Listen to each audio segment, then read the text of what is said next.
सबसे पहले आज के क्वेश्चंस को एक बार पढ़ लें। एक मित्र अपने से पूछ रहे हैं कि जिन्हें मार्केट की बिल्कुल भी समझ न हो वो मार्केट के अंदर किस तरीके से निवेश कर सकते हैं। क्वेश्चन काफी अच्छा है क्योंकि बहुत सारे ऐसे ट्रेडर हैं, बहुत सारे ऐसे इन्वेस्टर हैं जो मार्केट के अंदर इन्वेस्ट तो करना चाह रहे हैं बट ना तो उनके पास टाइम है ना मार्केट का नॉलेज है। बस वो मार्केट के अंदर ऐसा सोच रहे हैं कि हम पैसा लगा दें और टाइम टू टाइम हमारा पैसा ग्रो करके चले। तो आज का आंसर उन्हीं ट्रेडर को ध्यान में रख करके है कि अगर आपके पास मार्केट का बिल्कुल भी नॉलेज नहीं है तो आप मार्केट के अंदर किस तरीके से बढ़ सकते हैं। सबसे पहली चीज, अगर मार्केट के अंदर आपको बिल्कुल भी नॉलेज नहीं है तो कोशिश करें कि डायरेक्ट ट्रेडिंग की जगह पे, डायरेक्ट शेयर मार्केट के अंदर पैसे लगाने की जगह पे आप सिस्टमेटिक इन्वेस्टमेंट प्लान की तरफ जा सकते हैं जो म्यूचुअल फंड कैटेगरी का है, जहां पे आप टाइम टू टाइम कुछ पैसे लगातार मार्केट के अंदर म्यूचुअल फंड के जरिए लगा सकते हैं।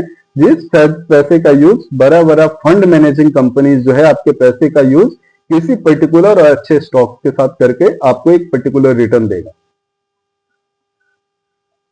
ये आपके लिए सबसे बेस्ट ऑप्शन है अगर आप मेरे से पूछ करके चलते हैं।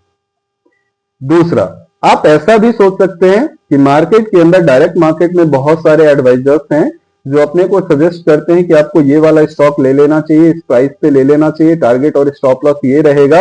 अगर वो बताते हैं मैं परचेज कर लेता हूं, ना तो मुझे टाइम देने की जरूरत है ना मार्केट की नॉलेज की जरूरत है।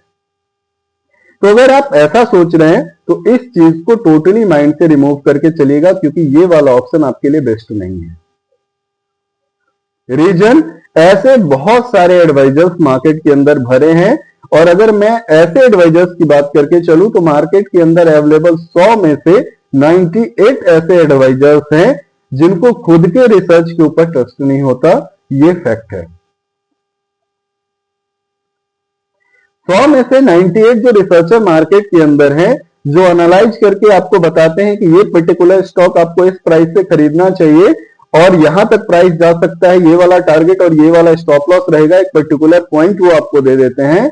अगर ऐसे एडवाइजर्स को भी ये कह दिया जाए कि सर मैं इस स्टॉक में पैसे लगाने को तैयार हूं, क्या आप भी अपने कुछ पैसे इस स्टॉक के अंदर लगा सकते हैं, वो टोटली वहां से पीछे हट जाएगा। इसका सबसे बड़ा रीजन है वो चार्ट को एनालाइज करके तो आपको दे रहा है लेकिन उसके खुद के ट्रेड के ऊपर कॉन्फिडेंस नहीं है, उसको खुद के अपने रिसर्च, अपने किए रिसर्च के ऊपर ट्रस्ट नहीं है। अगर किसी भी बंदे को अपने किए रिसर्च पे ट्रस्ट होगा तो वो दूसरे को बताने के साथ साथ या दूसरे को बताने की जगह खुद का पैसा भी मार्केट के अंदर लगा करके चलेगा और ये मिसिंग है इस मार्केट के मैक्सिमम एडवाइजर के साथ। फैक्ट को समझ करके चलिए, पैसा आपका है, आपने बहुत मेहनत से अपने पैसे कमाए हैं, सही जगह पे सही तरीके से लगाएंगे तो अच्छा रिटर्न बनेगा।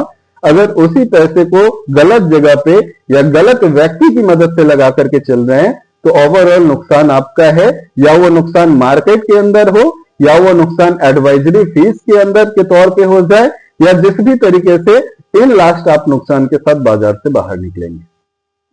तो आपके क्वेश्चन के लिए मेरा सिंपल सा आंसर ये रहेगा कि अगर आपको बाजार की नॉलेज बिल्कुल भी नहीं है, अगर आप बाजार को बिल्कुल भी नहीं जानते हैं तो सबसे बेस्ट ऑप्शन है कि आप म्यूचुअल फंड की तरफ जाएं जहां पे सिस्टमैटिक आप अपने पैसे को टाइम टू टाइम लगाते रहें और आपके पैसे के ऊपर जो प्ले करेगा वो बड़ी से बड़ी फंड मैनेजिंग कंपनी का बंदा जो फंड मैनेजर के रूप में वहां पे काम कर रहा है वो प्ले करके चलेगा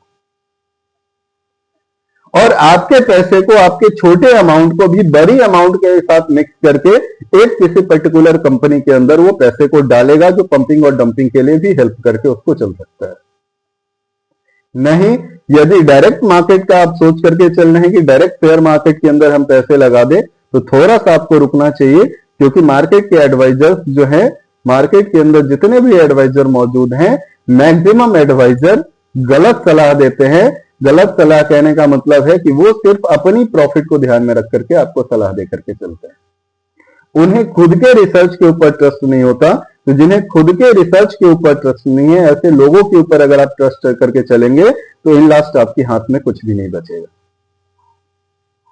तो फैक्ट को समझें, सही तरीके से एक्ट करें। आपके लिए जो बेस्ट सलाह मुझे लगा वो मैंने आपको दिया। उम्मीद है आपको समुचित आंसर मिला होगा।